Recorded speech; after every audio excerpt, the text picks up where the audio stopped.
Jeremías capítulo 5. Yo voy a leer el capítulo completo y después voy a lanzar un reto a cada uno de ustedes. Le voy a decir, frente a las interrogantes que el Señor le plantea a Jeremías, yo le voy a decir, a ver si ustedes pueden contestárselas. Contesta si puedes. Vamos. Jeremías, profeta Jeremías, capítulo 5. Recorred las calles de Jerusalén y mirad ahora e informaos. Buscad en sus plazas a ver si halláis hombre. Si hay alguno que haga justicia, que busque la verdad, y yo la perdonaré. Aunque digan vive Jehová, juran falsamente. Oh Jehová, ¿no miran tus ojos la verdad? Los azotaste y no les dolió. Los consumiste y no quisieron recibir corrección. Endurecieron sus rostros más que la piedra, no quisieron convertirse. Pero yo dije, ciertamente estos son pobres, han enloquecido, pues no conocen el camino de Jehová, el juicio de su Dios. Iré a los grandes y les hablaré, porque ellos conocen el camino de Jehová, el juicio de su Dios. Pero ellos también quebraron el yugo, rompieron las coyundas. Por tanto, el león de la selva los matará, los destruirá el lobo del desierto, el leopardo acechará sus ciudades, cualquiera que de ellas saliera será arrebatado, porque sus rebeliones se han multiplicado, se han aumentado sus deslealtades. ¿Cómo te he de perdonar esto? Tus hijos me dejaron y juraron por lo que no es Dios. Los sacié y adulteraron, y en casas de rameras se juntaron en compañías, como caballos bien alimentados, cada uno relinchaba tras la mujer de su prójimo. ¿No había de castigar esto? Dijo Jehová. De una nación como esta, ¿no se había de vengar mi alma? Escalad sus muros y destruid, pero no del todo. Quitad las almenas de sus muros, porque no son de Jehová. Porque resueltamente se rebelaron contra mí la casa de Israel y la casa de Judá, dice Jehová. Negaron a Jehová y dijeron, Él no es, y no vendrá mal sobre nosotros, ni veremos espada ni hambre. Antes los profetas serán como viento, porque no hay en ellos palabra, así se hará a ellos. Por tanto, así ha dicho Jehová, Dios de los ejércitos. Porque dijeron esta palabra, he aquí yo pongo mis palabras en tu boca por fuego, y a este pueblo por leña, y los consumirá. He aquí yo traigo sobre vosotros gente de lejos, oh casa de Israel, dice Jehová, gente robusta, gente antigua, gente cuya lengua ignoráis, y que no entenderás lo que hablare. Su aljaba como sepulcro abierto, todos valientes, comerá tu mies, tu pan, comerán a tus hijos, a tus hijas, comerá tus ovejas, tus vacas, comerá tus viñas, tus higueras, y a espada convertirá en nada tus ciudades fortificadas en que confías. No obstante, en aquellos días, dice Jehová, no os destruiré del todo. Porque cuando dijeren, ¿por qué Jehová, el Dios nuestro, hizo con nosotros todas estas cosas? Entonces les dirás, de la manera que me dejasteis a mí y servisteis a dioses ajenos en vuestra tierra, así serviréis a extraños en tierra ajena. Anunciad esto en la casa de Jacob y haced que esto se oiga en Judá diciendo, oíd ahora esto, pueblo necio y sin corazón, que tiene ojos y no ve, que tiene oídos y no oye. ¿A mí no me temeréis? Dice Jehová, no os amedrentaréis ante mí, que puse arena por término al mar, por ordenación eterna, la cual no quebrantará. Se levantarán tempestades, mas no prevalecerán, bramarán sus ondas, mas no pasarán. No obstante, este pueblo tiene corazón falso y rebelde, se apartaron y se fueron. Y no dijeron en su corazón, temamos ahora a Jehová nuestro Dios, que da lluvia temprana y tardía en su tiempo y nos guarda en los tiempos establecidos de la siega. Vuestras iniquidades han estorbado estas cosas, y vuestros pecados apartaron de vosotros el bien.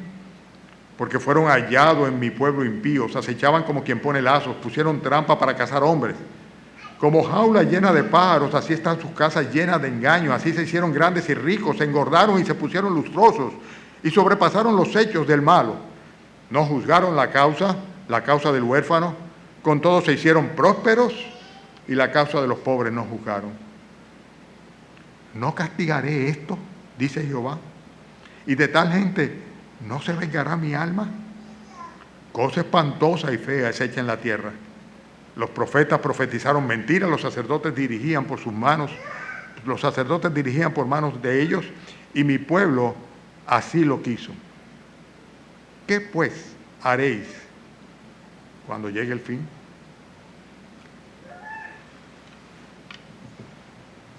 Hermanos, hay 5 interrogantes que el Señor le lanza a la nación de Israel. A Israel y a Judá. 5 veces les cuestiona sobre lo que, por lógica, simplemente como consecuencia de su desobediencia, de su desvarío, de su propio pecado, el Señor se vería compelido, obligado a llevar a cabo juicios sobre la nación. En la época actual, podríamos decir que estamos viviendo en el mundo un panorama muy similar al que estaban viviendo ellos. La impiedad de Judá y de Israel estaba generalizada completamente. Y Dios lo que hace es simplemente advertirle el juicio, el hecho de que terminará juzgando necesariamente la conducta de cada uno de ellos. Y lo hace planteándole 5 interrogantes, 5 preguntas diferentes, para ver si ellos son capaces de responderlas. Y podríamos decir que si queremos apropiarnos de las enseñanzas, podríamos formularnos nosotros mismos estas preguntas y contestarlas, si es que somos capaces de hacerlas. La primera de las interrogantes está en el versículo 7. Están siguiéndome con su Biblia. Y dice el Señor, ¿cómo te he de perdonar por esto? ¿Cómo te he de perdonar por esto? Sus hijos me dejaron y juraron por lo que no es Dios. Los sacié y adulteraron, y en casa de rameras se juntaron en compañía. Y sigue diciendo de los dislates de ellos. Bueno, el hecho es que, en primer lugar, el Señor le está encarando con su mal proceder y con su falta de sinceridad. Lo vemos en el versículo 1. En el versículo 1, inclusive Dios le dice a ellos, buscad, dice, recorred las calles, mirad ahora, buscad entre las calles de Jerusalén, a ver si por casualidad halláis un hombre, alguno que haga justicia y que busque la verdad. Dice, y si aparece un hombre así, dice, yo los voy a perdonar. El Señor ya había anunciado que desde el norte, o sea, los babilonios habrían de venir y habrían de simplemente destruir tanto a Israel como a Judá. Pero ellos seguían de lo más campante, viviendo su vida de pecado, adorando a ídolos y no teniendo en cuenta a Dios en absoluto. Y el Señor, cuando le cuestiona, ¿cómo te he de perdonar por esto?, comienza enrostrándole en su cara la maldad y la falta de sinceridad que ellos tenían. Como dice aquí, no hay quien haga justicia, no hay quien busque la verdad, porque si aparece uno solo, yo estoy dispuesto a perdonarle. Y eso me recuerda también lo que sucedió en el relato, ¿verdad?, de Abraham tratando de negociar con el Señor para que no destruyese a Sodoma y Gomorra, porque ahí estaba el sobrino de él, que terminó diciendo, si aparecen 10, ¿tú perdonarías? Y el Señor le dijo, si aparecen 10, le perdono también. No aparecieron, solamente fue Lot y los de su familia, algunos de ellos que salieron de allá, sus hijas. El hecho es que Dios le estaba confrontando con el hecho de que Él no podía perdonar simplemente la actitud que ellos tenían por su mal proceder y por su hipocresía religiosa. Fíjense cómo la falsedad religiosa de ellos la evidenciaba en el versículo 2. Dice, aunque digan, vive Jehová, ¿qué dice el versículo 2? Juran falsamente. Hoy día vemos muchas personas que profesan ser cristianos y que dicen que son de Jesucristo y que aman al Señor, pero son falsantes. La falsedad religiosa está manifestándose en todos los continentes y en diferentes versiones. Pero el hecho es que vemos que ellos menospreciaron la disciplina divina. Dios les disciplina con el propósito, como dice siempre, de que vuelvan a la razón y vuelvan a la comunión con Él. Pero fíjense, dice el versículo 3 en su primera parte, oh Jehová, no miran tus ojos a la verdad, los azotaste. ¿Y qué dice? Dice, no les dolió, o sea, ellos menospreciaron. A veces recuerdo algunos de los niños chiquitos, ¿verdad?, que le dan su pau pau, ¿no? Y dicen, a mí no me dolió, ¿verdad? Ustedes se han visto en algún caso como ese. Y hay que darle más duro. No me dolió. Y le dan más duro, entonces comienzan los lagrimones, ¿verdad? Para que puedan aprender la disciplina del Señor. Pero ellos estaban menospreciando la disciplina divina. Procedían mal, procedían con falta de sinceridad, eran unos religiosos falsantes absolutamente, y además de esto, a pesar de que Dios los disciplinaba con el propósito de que volvieran a encarrilarse, sin embargo, ellos pues menospreciaban la disciplina divina. Ellos rechazaban la corrección de Dios. En el mismo versículo 3 dice, oh Jehová, no miran tus ojos a la verdad, los azotaste y no les dolió, los consumiste y no quisieron recibir corrección. En otras palabras, no me importa, no me importa, no me importa. A pesar del juicio tan evidente del Señor, la corrección del Señor, ellos rechazaban esa corrección. Vemos que va más allá de esto. Inclusive el Señor le confronta cuando les explica y les pone claramente que el propósito de ellos es que enmienden sus caminos, que se conviertan a Él, que dejen de seguir en ese ritmo, en ese camino de vida que llevaban a cabo. Y dice el mismo versículo 3 al final, luego que dice, oh Jehová, no miran tus ojos a la verdad, los azotaste y no les dolió. Dice en el versículo 3 al final, dice, los consumiste, y aún así dice, no quisieron recibir corrección. Y les dice luego, endurecieron sus rostros más que la piedra. ¿Y qué? Y no quisieron convertirse. ¿Ustedes conocen gente así? Yo sí conozco mucha gente así. Yo conozco gente así, años y años y años, donde Dios ha estado manifestando su misericordia, extendiendo su juicio, ¿verdad?, librándole de situaciones distintas, y sin embargo no acaban de convertirse al Señor, no quieren convertirse al Señor, no quieren enmendar sus caminos, menosprecian el hecho de que Dios le haya puesto a prueba varias veces, inclusive con riesgo de su propia vida, y sin embargo, a pesar de eso, tan pronto pasan la crisis y son, vamos a llamarles, sanados o recuperados, vuelven a su vieja vida. No quieren convertirse, ellos no quieren cambiar su vida absolutamente, no quieren cambiar de dirección, no quieren comenzar a caminar una nueva vida junto al Señor. El hecho es que esto Dios lo califica como un acto de locura, absolutamente. Versículo 4 dice, la locura es la pretensión de excusarse delante del Señor, o sea, cuando quieren pues desconocer el camino y el juicio de Dios. Y le dice en el versículo 4, pero yo dije, y es el profeta ahora, el que está hablando en primera persona, dice, yo dije, ciertamente estos son pobres, han enloquecido porque no conocen el camino de Jehová, el juicio de Dios. En otras palabras, lo que pasa es que son ignorantes, los pobrecitos, es que no conocen el Evangelio, no conocen que Jesucristo es Dios, no conocen que están pecando, no saben lo que está pasando. Yo voy a ir a los grandes, a los que sí conocen. Y lo dice, ¿verdad?, en el versículo 5, iré a los grandes, les hablaré, porque ellos conocen el camino de Jehová, el juicio de su Dios. Pero ¿qué pasa? En un caso y en el otro. En el primer caso, versículo 4, dice, han enloquecido porque no conocen el camino de Jehová su Dios. En el versículo 5 dice, pero ellos, o sea, los grandes, no los pobres, no los chiquitos, no los ignorantes, dice, los grandes, dice, ellos también quebraron el yugo, rompieron las coyundas. En otras palabras, se desligaron completamente de Dios. Y sucede así, sucede así. Personas que no hay Dios en todos sus pensamientos, personas que por más que tú le presenta el reto, ¿verdad?, que significa el vivir y el peligro inminente que significa vivir una vida sin Dios, sin Cristo, sin ser perdonado, pero todavía siguen adelante, se desligan, se desentienden del Señor. Romper las coyundas es simplemente zafarse. Romper, como dice acá, ¿qué otra cosa que rompieron? Las coyundas y el yugo. Dice, quebrar el yugo significa simplemente no dejaron guiar al Señor sus vidas. Es triste, pero eso estaba pasando con Judá y con Israel. Y el Señor le dice, ¿cómo es de perdonar? ¿Cómo es de perdonar por esto que ustedes están haciendo? Es como quien dice, yo quiero, consígame uno, solamente que no sea así. Dice, y yo los perdonaré.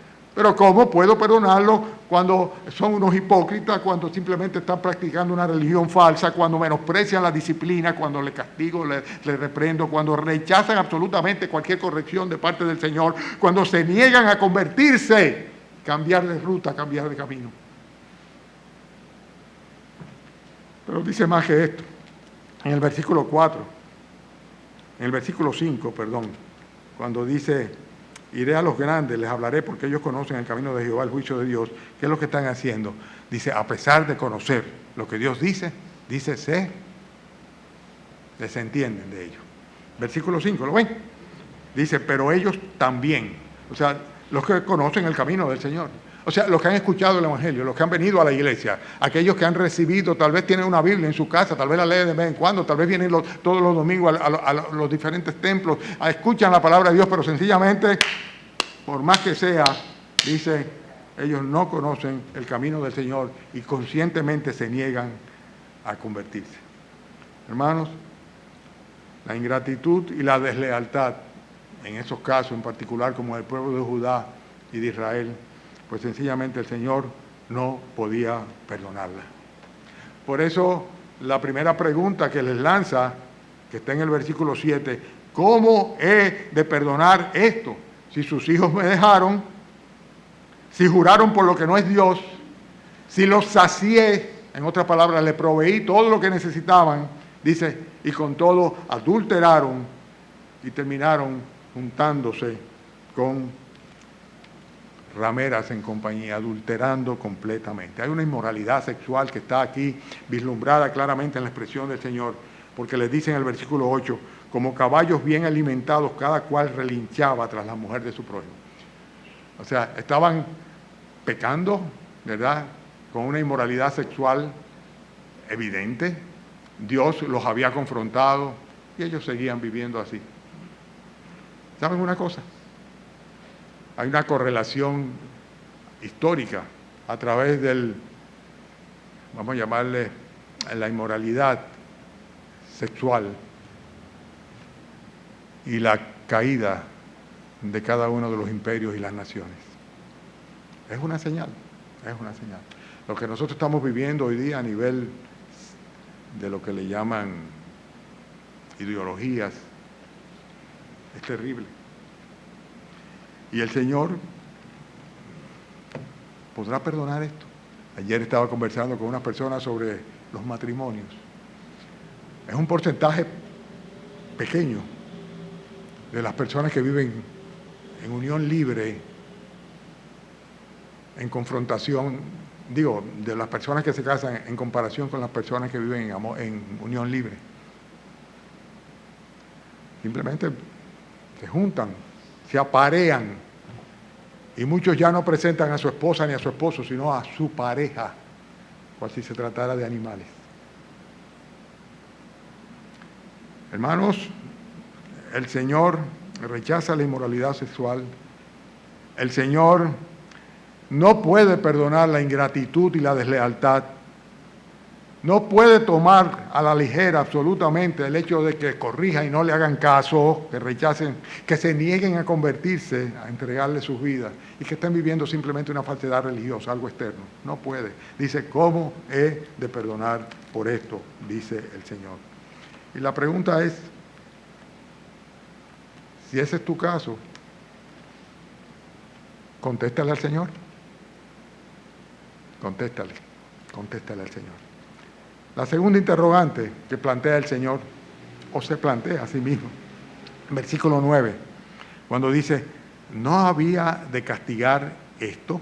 Dijo Jehová, de una nación como esta, ¿no se había de vengar mi alma? ¿Qué había pasado con ellos? Aparte de su pecado individual, como nación, había una constante rebeldía o rebelión consciente en contra de Dios. Fíjense cómo dice el versículo 11. Dice, porque resueltamente se rebelaron contra mí la casa de Israel y la casa de Judá, dice Jehová.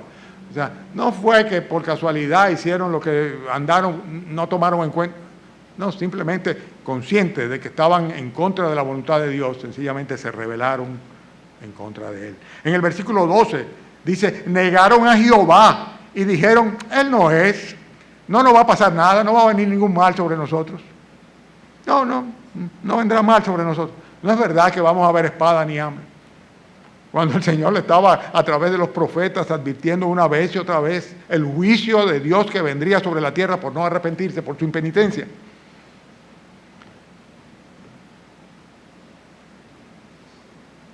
Sin embargo, ellos desestimaron el juicio de Dios. Lo desestimaron, dicen, no nos va a pasar nada, eso no es así, no puede ser así. Así está el mundo ahora, señores, así está el mundo ahora. La necedad y la insensibilidad del corazón produce una especie de ceguera espiritual, una sordera espiritual. Lo dice el versículo 21. Dice, oíd ahora esto, pueblo necio y sin corazón, que tiene ojos y no ve, que tiene oídos y no oye. Pero el énfasis está en lo que dice el versículo 9, cuando el Señor dice, ¿no habría de castigar esto? Señores, cuando yo veo las manifestaciones pecaminosas, antibíblicas, corruptas, que se publican como triunfos o victorias, y me llego a indignar por ellas, yo nada más pienso, ¿cómo se sentirá el Señor? Si a mí me asquea eso, que soy parte de la misma raza caída, sujeto al mismo pecado, a las mismas tentaciones, ¿cómo se sentirá el Dios Santo, soberano, respecto al comportamiento de sus criaturas? La actitud de sus criaturas hacia Él. El Señor dice, ¿qué es lo que están esperando? Están esperando que yo les pase la mano y le diga, eso no es nada, sigan así. ¿No habría yo de castigar esto? Las cosas que están pasando en el mundo hoy día, que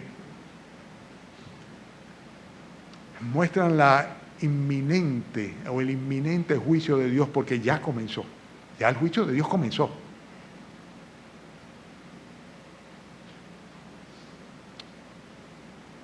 Es simplemente porque Dios no puede pasar por alto. Dios es un ser santo.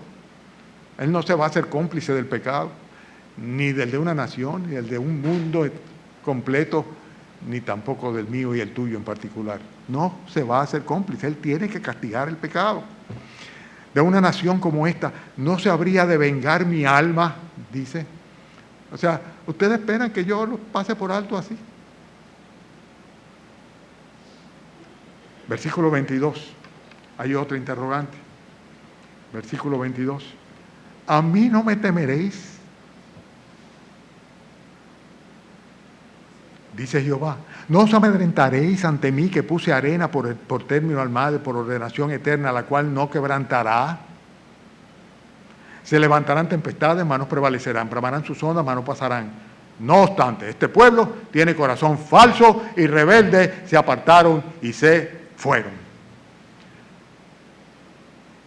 ¿Qué está diciéndole el Señor? Dice, yo, que soy la persona que sencillamente establece algo y no hay nadie que lo pueda cambiar. Yo que establecí el límite del mar, que por muchas tempestades que arme y por muchos tsunamis que haya, finalmente va a regresar a su sitio necesariamente, porque yo lo establecí así. Dice, y a mí entonces, a mí precisamente, ustedes no me van a temer. Yo que tengo el poder para establecer algo y nadie lo puede cambiar. Dice, a mí no me van a tener. No os amedrentaréis ante mí que puse la arena por término del mar. Lo que pasa es que este pueblo tiene un corazón falso y rebelde. Se apartaron y se fueron. Había un problema. Y el problema era sencillamente un corazón falso y rebelde. Cuando el Señor dice, a mí no me temeréis, en el versículo 24, dice de sus corazones, y dice, no dijeron en su corazón, temamos ahora a Jehová Dios nuestro, que da la lluvia temprana y la tardía en su tiempo, y nos guarda en los tiempos establecidos de la siega. Pero sin embargo no fue así. El Señor no solamente es el que establece algo y sencillamente nadie es capaz de cambiar lo que Él ha decretado, sino que además de esto es quien provee, quien guarda, quien hace el bien que cada ser humano necesita, quien hace salir, como dice la Escritura en el Nuevo Testamento, su sol sobre malos y buenos. Como dice aquí el texto, dice que da la lluvia temprana y la tardía a su tiempo. Dice que guarda los tiempos establecidos para que podamos cosechar o cegar. Pero sin embargo, no le tenían temor a Dios. No tenían ningún tipo de respeto a Dios, ningún tipo de amor a Dios, ninguna reverencia hacia Dios. Tenían a menos a Dios absolutamente y menospreciaban a aquel que sencillamente por causa del pecado es capaz de retraer su mano de gracia. No, porque el Señor nos da todas las cosas en abundancia para que las disfrutemos. Ten cuidado, porque Dios no da el pecado para que lo disfrute. Dios no da el pecado. ¿Qué dice la Biblia? No améis el mundo, ni las cosas que están en el mundo. Si alguno ama el mundo, el amor del Padre, de Dios, dice, no está en él. Porque todo, sin excepción, lo que hay en el mundo, los deseos de los ojos, los deseos de la carne, la vanagloria de la vida, dice, todo esto no procede de Dios. Procede del mundo y el mundo va a ser juzgado por Dios. El mundo pasa y sus deseos. Solamente el que hace la voluntad de Dios permanece para siempre. Estas personas sencillamente eran unos ingratos, como solemos ser hoy día también, ingratos. No nos damos cuenta que cada copo de aire que aspiramos es una gracia de Dios inmerecida. Inmerecida absolutamente. Y por causa del pecado, el Dios que te sustenta, que te provee, que ha puesto límites al mar y también a la maldad, puede retraer su mano y mañana puede ser el final de tu oportunidad para convertirte de todo corazón y ser salvo. Vuestras iniquidades, versículo 25, han estorbado estas cosas. ¿Qué cosas? Las que dice antes. O sea, el hecho de que Dios siga proveyendo, haciendo bien, guardando y protegiendo a la nación de Israel, al pueblo de Judá, a la nación de Judá. El hecho de que ellos estuvieran violando lo que Dios había establecido ya y menospreciaran a Dios. Sin embargo, Dios tenía necesariamente que juzgarle y le está diciendo, a mí no me temeréis, a mí no me temeréis. Vuestras iniquidades, versículo 25, han estorbado estas bendiciones. Dice, vuestros pecados apartaron de vosotros el bien. Lo que te ha estado pasando, pregúntate. Pregúntate esas cosas que tú dices, ¿por qué? Pregúntate. Pregúntate si no es por casualidad, una consecuencia de la vida que llevas y de la actitud que tienes ante Dios, la actitud de corazón que tienes en Él, o la dureza de tu corazón que no acabas de entregarte incondicionalmente y convertirte a Él. A mí no me temeréis. La cuarta pregunta o interrogante que plantea el texto está en el versículo 29. No castigaré esto, dice Jehová, de tal gente no se vengará mi alma.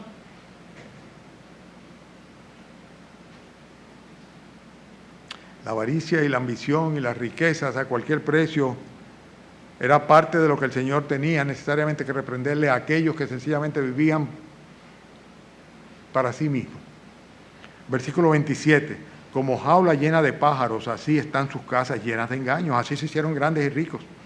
En el versículo 28, se engordaron, se pusieron lustrosos, sobrepasaron los hechos del malo, no juzgaron la causa del huérfano.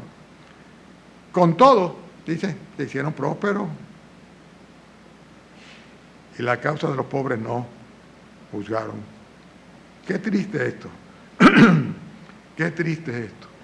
Cuando una persona es egocentrista y solamente piensa en sí mismo y no tiene otra cosa sino que avaricia y ambición de riquezas a cualquier precio y en menosprecio de cualquier otra persona. Eso le pasó a ellos también.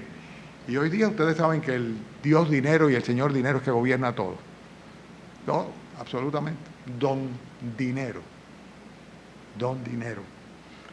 Pero hay algo más por lo cual el Señor le dice, no castigaré esto. En el versículo 30 lo vemos. Dice, cosa espantosa y fea es hecha en la tierra.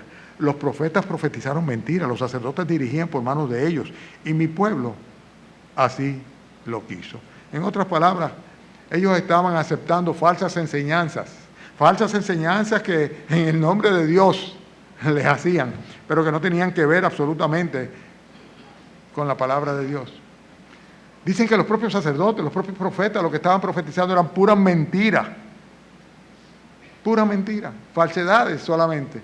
Y ellos lo aceptaban perfectamente bien. ¿Por qué? Porque se acomodaba a lo que ellos querían vivir, a lo que ellos querían hacer. ¿Saben una cosa? A veces hacemos más mal cuando pretendemos consolar a una persona que ha tenido una pérdida de alguien que por sus propios labios profesaron su incredulidad y no descansaron en el poder de Dios para ser salvos, diciéndole, está con el Señor en el reino de los cielos, ya se fue, que el Señor lo reciba en gloria. El que partió ya partió y no tenemos nada que opinar al respecto, pero para el que se queda es un momento de reflexión importante. Es un momento de reflexión importante. Y dar una falsa enseñanza y hacerlo en el nombre de Dios es algo que ciertamente el Señor castiga. Versículo 29, no castigaré esto. Y si a ti te ha pasado eso, contéstale a Dios si es que tú puedes hacerlo. Ya voy a concluir, porque el texto se me acaba. Si no, yo siguiera, si por mí fuera, ¿verdad? Porque son tantas las enseñanzas que se derivan de cualquier pasaje de la palabra de Dios. Y es la última interrogante. Ustedes la ven claramente, ¿verdad? Está en el versículo 30. ¿Qué dice el Señor? Cosa espantosa y fea es hecha en la tierra. Los profetas profetizaron mentiras, los sacerdotes dirigían por manos de ellos. ¿Y mi pueblo? ¿Qué dice? Estaban felices y contentos, así lo quisieron. ¿Qué haréis, pues, cuando llegue el fin? Si así lo has querido, ¿qué vas a hacer cuando llegue el momento del juicio de Dios? Que tengas que presentarte delante de Dios. ¿Qué vas a hacer? Cuando llegue el momento en el cual ya no hay ninguna posibilidad de arrepentimiento. Esta mañana predicaba el hermano Pepe, enseñaba el hermano Pepe sobre el momento en que el Señor cerró la puerta del arca. Dice ahí, perecieron todos. Ya no había más chance. Fue el momento en el cual Lot salió de Sodoma. Dice ahí, vino fuego del cielo. Dice, todo fue fulminado. Se acabó el tiempo de la gracia del Señor. Llegó el fin para la generación prediluviana y luego posteriormente para los habitantes de Sodoma y Gomorra. Por causa de su pecado. Por causa de que estaban viviendo como estaba en este momento el pueblo de Dios, Israel, Judá. Y el Señor le dice, ¿no habría de castigar esto? Es que a mí ustedes no me van a temer. Es que piensan que yo voy a pasar esto por arriba. ¿Qué van a hacer ustedes cuando llegue ese momento, el momento de presentarse delante de Dios? Pero, dice el Señor, si así lo has querido, ¿qué vas a hacer cuando llegue el fin? El juicio de Dios, hermanos, es inminente. Como yo les decía hace un momento, ya Dios comenzó a juzgar al mundo. Ya comenzó. Ya comenzó. ¿Quieren que se lo explique? ¿Ustedes no ven las noticias? Ya comenzó. Corrobórenlo con lo que la Biblia dice. Te van a dar cuenta que ya comenzaron los dolores de parto. Ya comenzó. Después de 45 años en la fe, puedo decir, ya comenzó. Lo que leíamos y esperábamos, pero no sucedía, ya comenzó. Se hablaba de pestes. Hasta los otros días no sabíamos, el mundo no había experimentado una peste a nivel global. Ya comenzó. Pero no voy a seguir en detalle. No quiero hacer ninguna predicación apocalíptica en este momento. Simplemente lo que estoy diciendo, el juicio de Dios ya comenzó. Es inminente. Y la pregunta es, ¿qué vas a hacer tú? Porque en cualquier momento el Señor dijo, se acabó. Se acabó. Se acabó, simplemente se acabó. Nosotros tenemos un Dios que dice la Escritura que es misericordioso y perdonador. La invitación del primer versículo es básico. Fíjense cómo comienza el capítulo. Dice, recorred las calles de Jerusalén, mirad, informaros, buscar en su plaza a ver si halláis hombre, si alguno que haga justicia y busque la verdad. Dice, y yo la perdonaré. Yo, Señor. Yo estoy dispuesto a buscar la justicia. Yo estoy dispuesto, Señor, a buscar la verdad. El Señor quiere perdonar. Él envió a un Salvador. En estos días celebramos esto. El hecho de que el Señor envió a Jesucristo. Y cuando el ángel lo anunció, dijo, no temáis, os doy nueva de gran gozo, y ha de nacer hoy en la ciudad de David, os nació hoy en la ciudad de David un Salvador, Cristo el Señor, un Salvador. Mirtica predicaba sobre eso a los niños, y yo la oí, aunque no le interrumpí.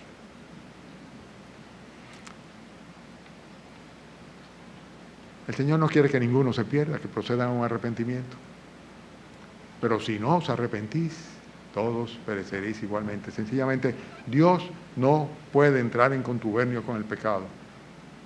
No puede. Repito las preguntas para que tú las contestes para ti mismo, si tú puedes. La primera es, ¿cómo te he de perdonar por esto? Tú sabes por qué. El Señor también sabe. ¿No habría de castigar esto?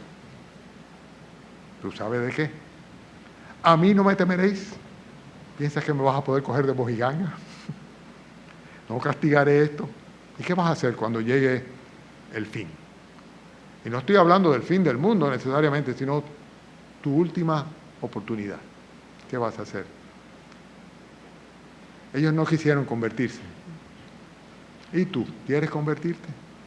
¿Te has convertido? Vamos a orar.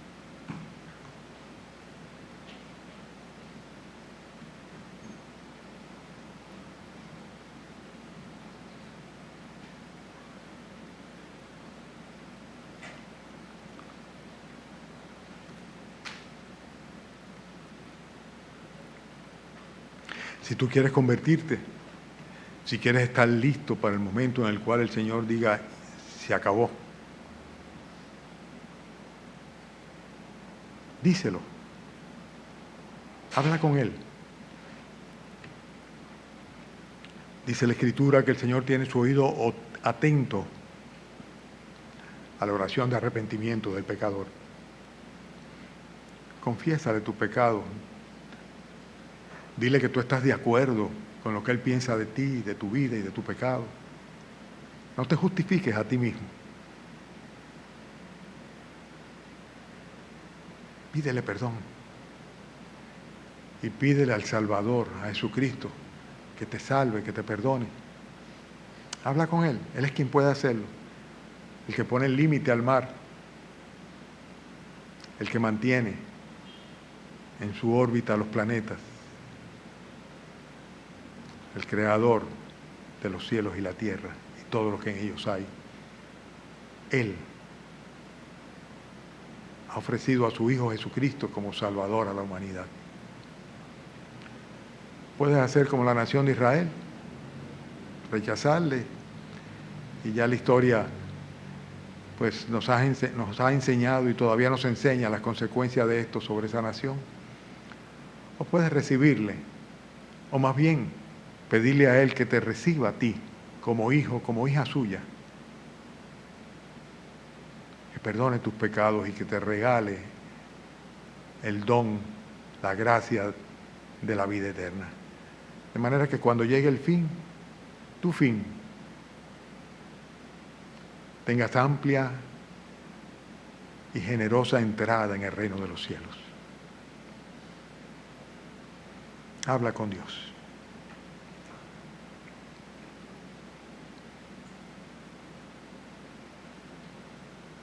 Gracias, Padre, porque nos podemos apropiar de tu palabra, porque, Señor, su vigencia es permanente, las enseñanzas son eternas, tus advertencias también, y también así tu amor, Señor, tu amor y tu misericordia. Padre, ten misericordia especial sobre aquellos que rechazan el llamado a conversión. Y simplemente, Señor, te rogamos, Padre, que pongas fe en sus corazones. No permita, Señor, que se engañen a sí mismos, creyendo que son tuyos sin serlo y manteniendo su vida de pecado, Señor. Porque sabemos que tú has de juzgar esto. Gracias por reunirnos esta mañana, Señor. Permite que también esta noche podamos ser instruidos con tu palabra. Y sobre todo, Señor, permite que podamos adorarte y honrarte a través de la celebración de tu sacrificio en la cruz, mediante los elementos del pan y del vino. Despídenos ahora con tu bendición, te pedimos en el nombre de Cristo Jesús. Amén.